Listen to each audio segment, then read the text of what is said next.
Reminds me of the movie Peaky Blinders. Birmingham. Cillian Murphy, yeah. He's Irish, yeah.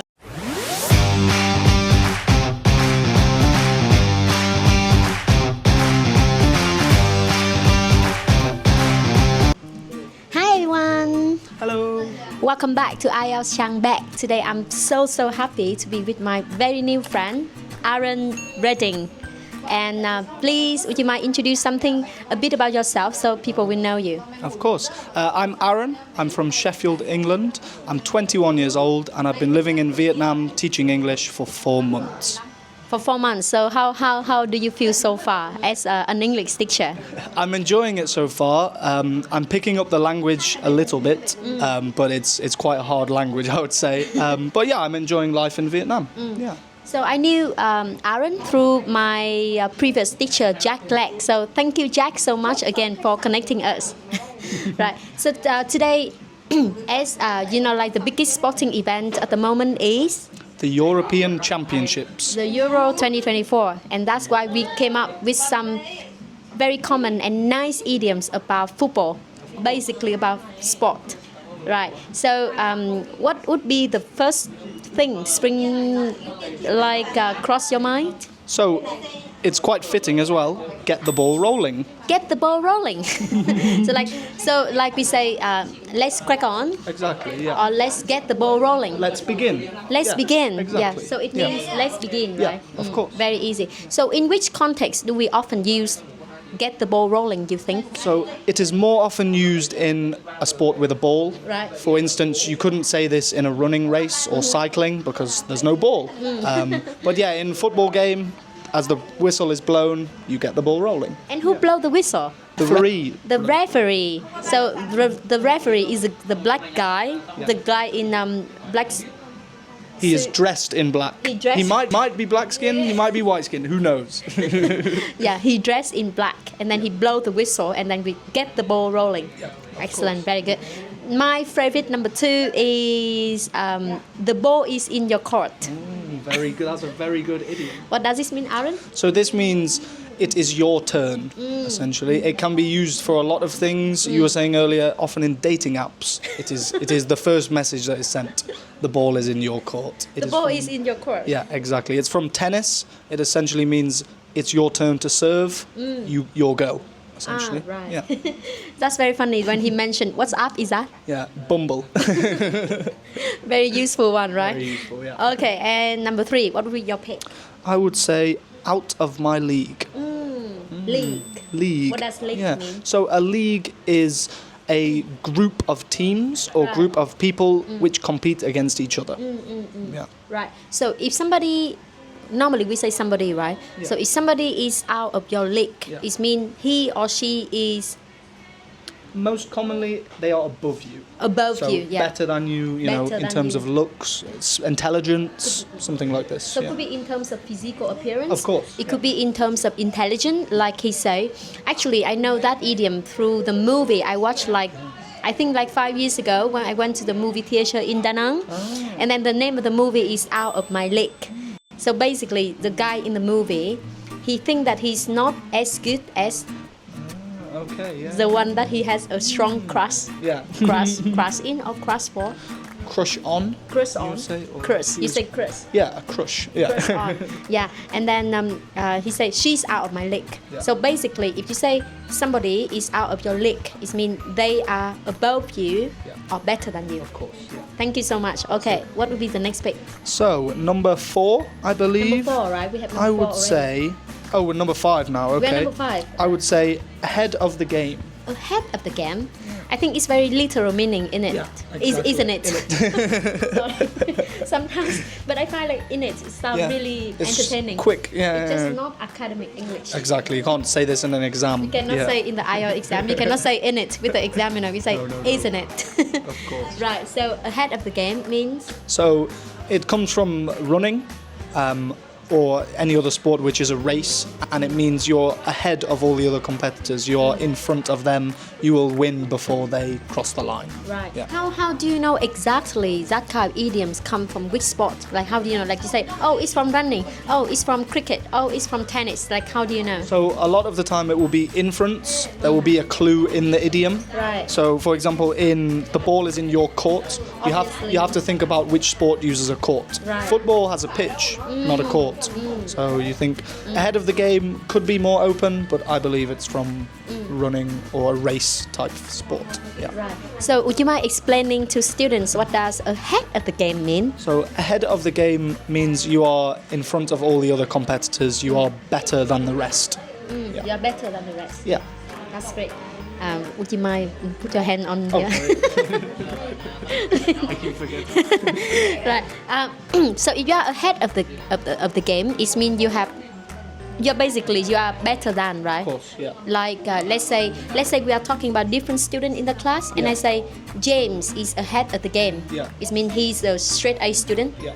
Makes So sense. the game here refers to everyone else. Everyone else. Yeah, yeah, ahead of everyone else, essentially. So can I say in terms of technology, Tesla is ahead of the game? Does it make sense? Yes. However, now you have VinFast, you have all these other brands who are catching up to Tesla. But at a time, Tesla were ahead of the game. Still top notch. Yes. Top notch. Right. Number 6. I believe number 6 already, right? I did. Number 6. We did this one. 1, 2, this 3, one, this one. 4. No, now we're number 5. Yeah. So number 5. Okay, what would be number 5? You think? Keep your eye on the ball. Keep your eye on the ball.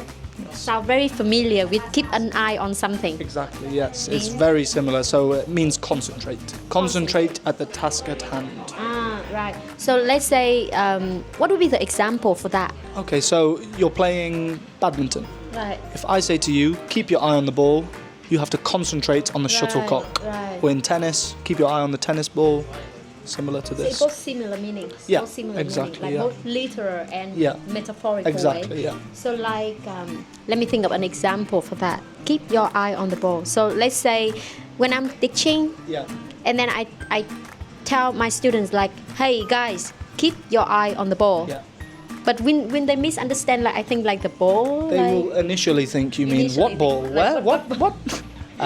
But yeah, if one student forgets to do their homework, right. you would say, "Oh, you took your eye off the ball. What are you doing? You took your eye off the ball." You took your eye off Yeah, the ball. keep your eye on the ball. Concentrate. Come on, study. That's what it means. Yeah. So you Sound can use really it. like proper teacher. Right, so we have the ball is in your court. Get the ball rolling out of my league. Ahead of the game. 4. Keep your eye on the ball. 5. Number 6 is So number 6 is Up to par. up or up. Up to par. Up to par. Yeah. What is that? So par comes from golf, and par in golf is the average score required, the average score achieved by all competitors. What do you mean? So in golf, the winner takes the least amount of shots, Right. and each round before you start there is par. So this is the average amount of shots taken to finish. So if you are up to par, you are up to average, up to scratch. It's the same. So it's the same to up to scratch, guys. It's like from the beginning. No, it Like means come back to the starting point. no. It means up to standard. Up to So it standard. means you are at a good level. You are at the right level. So let's say your English or her English is up to par. Yeah. Like really good. Maybe you would say up to scratch. In to this scratch? sense, yeah. Up to par, I would say keep it for sports. Only used for sport. Yeah, I would say so. What would be the example? Yeah. Up to par. Of up to par. Yeah. Okay, you could say in class. You can use in class. Your homework is up to par. It's about average. You know. Your homework is up to par, guys. Yeah.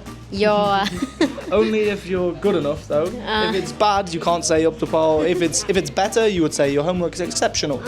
exceptional. Average. I would say par is average. Par is average. Yeah. But you just say the best. No. No. just up to standard. Yeah. Par is right. standard. So if you learn every day, and if you maintain your consistency, Yeah. and teacher Aaron will say your homework is exceptional. Yes. Of course. Yeah. Right. So let's come to number 6. Right. So number 6 is front runner. Yes. So Front runner. this is quite similar to the idiom we just had, which was ahead of the game. And front runner is again quite literal. It comes from running. It means the runner at the front. So in the race, obviously you have 10 runners. The runner number 1, who is at the front, is the front runner.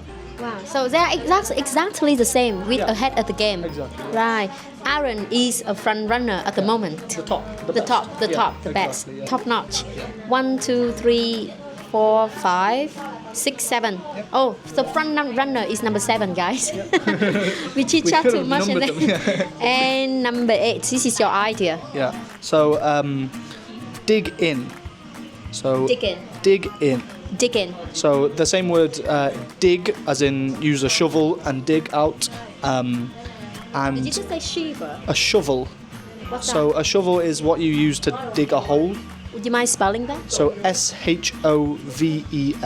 Shovel. Shovel. Shovel. Yeah, shovel. So yeah, dig in is commonly used in football. For example, I am playing against Charlotte. Charlotte scores a goal against me. I will say to my team, come on guys, dig in, we need to improve. It means, come on, let's try harder, let's put our feet in the ground and try. Yeah. Come on, England. Dig in. Dig in, come on. If you want to beat Switzerland at the Yeah. end of this weekend, you really need to dig in. Often you would only say when you are losing. When you are winning, you don't need to say dig in. But England doesn't have. England always losing, so we need to dig in, No, yeah. but I mean England at the moment, like the performance is like they only score like Not many goals. the previous game. Yeah. England with Slovakia Slovakia, yeah. or Slovenia. Slovakia. Slovakia. It's just 2 days ago. Yeah. And then Harry Kane and another guy. Bellingham. Jude Bellingham. Jude Bellingham. Jude Bellingham Yeah. scored the goal at really last minute. Yeah. So like people say that is you guys won, but it's not a convincing victory. Exactly, yeah. So that's why people say England, come on, Yeah, dig in. Exactly. When we are losing 1-0, we have to say, boys, dig in. Come on. Boys. Boys, dig in. Boys, Yeah. like boys. Yeah, But yeah. this is the thing about English people. You guys often say like oi or oi oi. Yeah, same as Vietnamese, Oi, yeah. Oi. Yeah, yeah. Oi, yeah. Very. Is this a slang? No, but I would say it can be rude. In Vietnam, I've never heard like ang oi.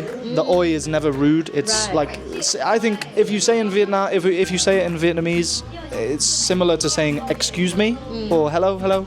But in English, if you say oi, don't touch me. Oi, oi, you. You know, it can be a bit rude. Can be a bit rude, so be careful, guys. Careful. Say And it to your friends, but not the teacher. not the examiner. You cannot say oi. Oi, I'm finished. then they. So, but the whole phrase in here you wrote like swap the dickens. Swap the dickens. No. Just dickens. Yeah. The yeah. dickens. So dickens is mean try hard, guys. Yeah. Try hard, right? And the last one, save the best for the last, number 9, my favorite number. Burst onto the scene. So this means when someone quickly appears out of nowhere. It's often when someone is very good at something. So for instance, a young footballer, maybe Jude Bellingham. He burst onto the scene. Burst You know, onto the scene. on Tuesday he is nobody, a 19-year-old boy, nobody knows him. 19. On Wednesday he burst onto the scene. He scored 3 goals, 4 goals. You know, he burst onto the scene. And you guys know that the way he scored the goal, like he's With a bicycle kick, yeah. bicycle kick. Overhead kick. Bicycle yeah, kick, exactly, overhead kick. yeah, It's yeah. just amazing. Amazing, It's yeah. like magical, like really admire them. Sensational. He's from which team? He's from Real Madrid. He plays for Real Madrid. Like So, one of the yeah, so before he's from Birmingham Birmingham? in England, in the He middle of reminds me England. of the movie Peaky Blinders. Birmingham? Birmingham. Cillian Murphy, yeah. Cillian- He's Irish, Cillian yeah. Murphy. Yeah, so say again, Jude Bellingham. Jude Bellingham. Yeah. So yeah, very happy, and he's like Yeah. saved the South Exactly, Korea. yeah. South Korea. Yeah. So thank you so much, Aaron. So guys, remember we have 9 sport idioms. Very easy to use, very easy to apply, especially get the ball rolling. Yeah, exactly. So number 1, get the ball rolling. Number 2, The ball is in your court. number 3, out of my league. Number 4, Up to par. up to par. Number 5, ahead of the game. Number 6, Front runner. front runner. 7. And 7 is keep your eye on the ball. Number 8 is digging. Try hard. Or go the extra mile. Yes. Give it 100. Yes. And the last one. Burst onto the scene. Yes. So hopefully this episode will help you to boost your vocabulary in terms of like some useful idioms, very updated one that people still use on the daily basis. Make sure you apply in the test and to nail your IELTS speaking score. Please make sure that you subscribe the channel for more useful episodes, and then you have a chance to meet teacher Aaron more. So yeah, bye for now. Best of luck. Bye. Thank you. What did you just say before? You think digging is from? The sport tug of war. Tug of war. So this is when 2 teams try to pull the rope over the line against each other. And I believe this is when if one team is losing, they have to dig their feet into the floor so they don't get pulled by the other team. That really makes sense, right? Tug of war. You say Tug of war. I said tug of war. It's a very nice game, like the childhood games, and I'm sure everyone knows that. Yeah, but then take note, guys. I'll keep thinking about. But fun fact for you guys, because I have another friend of mine, our mutual friend Jack Black, and thanks to him, I know Aaron. Thanks, Jack, again. Thanks, Jack. Anyway, so Jack told me that even the air quality in Namdik now is not good anymore because surrounded by a lot of industrial zones and like factories, so it's quite scary, right? Yeah. Right. So the first reason, obviously, is pollution. Now, what is the second one?